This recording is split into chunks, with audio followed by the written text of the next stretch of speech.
Моя первая картина, на ней мне хотелось изобразить именно наш крымско-татарский обычай. Это джезве, сладости, да, обязательно, финджанчик маленький и кофейные зерна. Важно, скорее всего, не забыть то, что принесли вот наши старики, то есть до этих пор как бы все это сохранили, и поэтому это все очень быстро забывается, да, на смену приходит современная все, как техника, да, даже посуда, даже в еде, на картинах как бы хочется запечатлеть это все, чтобы это было напоминанием и как бы знали, да, наши дети и внуки в дальнейшем, да, что вот как жили их предки.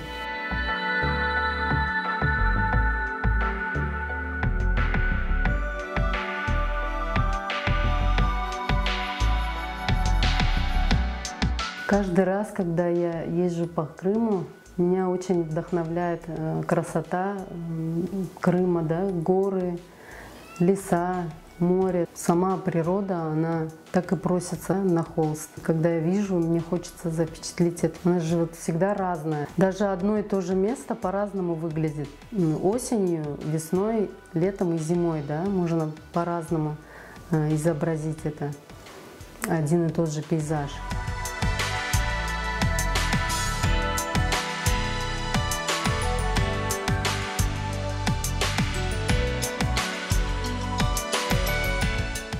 На своих картинах я экспериментирую, да, совмещаю крымско-татарский орнамент и арабскую каллиграфию. Такие слова, как Аллах, Машаллах, Альхамдулиллях, да, то есть чтобы это было как напоминание для нас, потому что мы мусульмане. Что бы ни случилось, богатые мы, бедные, кого-то мы теряем, кто-то рождается, то есть все это приписано нам Всевышним. Я вижу такую тенденцию, что такого рода картины, они как бы оберег, да, используется, но это неправильно. То есть не будет картина оберегать, если ты не будешь понимать смысла того, что написано на ней.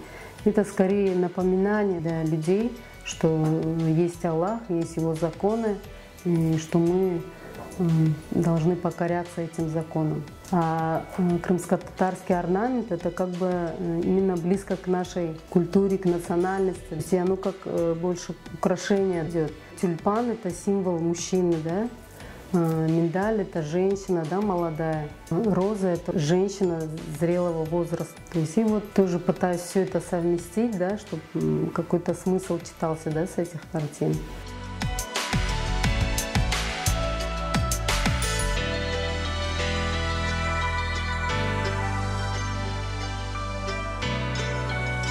Меня все поддерживают. Но не сказать, что мне кто-то там говорит, брось это дело, да, кому оно надо.